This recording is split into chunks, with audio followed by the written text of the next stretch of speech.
குட்டி விலாகோட டே 14 பார்க்கலாமா? நடுவில் கொஞ்சம் பக்கத்தை காணும்.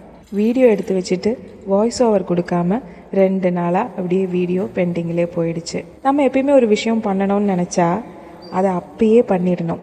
அப்புறம் பண்ணிக்கலாம் அப்படின்னு சொல்லி வச்சுட்டோன்னா கண்டிப்பாக பண்ண மாட்டோம். இது சொல்லும்போது எனக்கு டக்குன்னு ஒரு விஷயம் நீங்களும் கேட்டிருப்பீங்க. அது யாரோட இன்டர்வியூ அப்படின்னு சொல்லி எனக்கு ஞாபகம் இல்லை. ஆனால் நல்லா இருந்தது. ஒரு விஷயத்தை நம்ம டிஸ்கஸ் பண்ணணும், இல்லைனா டிசைட் பண்ணணும், ரெண்டும் சேர்ந்து பண்ண முடியாது அப்படின்னு சொல்லிட்டு.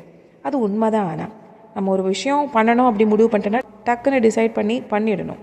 அதை டிஸ்கஸ் பண்ணி நம்ம அதை பண்ணலாமா, இப்படி பண்ணலாமா, அப்படி பண்ணலாமா, அப்படியெல்லாம் டிஸ்கஸ் பண்ணிட்டோன்னா நம்ம அதை பண்ண போகிறதில்ல, ஜஸ்ட் டிஸ்கஸ் தான் பண்ணுவோம். இது ஏன் சம்மந்தமே இல்லாமல் வந்ததுன்னு தெரியல. டாப்பிக்லேருந்து வெளியே போகிறேன்னு நினைக்கிறேன். சரி வாங்க உள்ள. இன்றைக்கி மார்னிங் டிஃபனுக்கு தோசை, தக்காளி சட்னி. மத்தியானத்துக்கு லெமன் ரைஸ். லெமன் ரைஸ் அப்படின்னாலே எனக்கு காலேஜ் டேஸ் தான் ஞாபகம் வரும். உங்களுக்கும் இருக்கும்ல அந்த மாதிரி ஞாபகம்லாம்? ஏன்னா எங்கள் ஊரில் இந்த வெரைட்டி ரைஸஸ் எல்லாம் கிடையாது. சென்னை வந்து தான் அதெல்லாம் பார்க்குறேன்.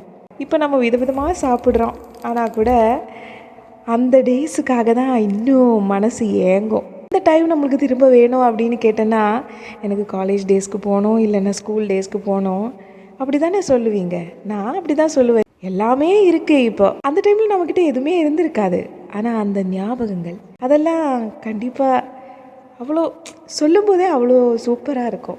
உங்களுக்கு எப்படி இருக்கும் எனக்கு தெரியல, சொல்லுங்கள் கமெண்ட்டில். அப்போ நான் என்ன சொல்ல வந்தேன்னா, லெமன் ரைஸ் காலேஜில் தான் சாப்பிட்டேன் அப்படின்னு சொல்ல வந்தேன். ஸோ இன்றைக்கி எனக்கு லெமன் ரைஸ் தான், தொட்டுக்கிறதுக்கு பொட்டேட்டோ ஃப்ரை.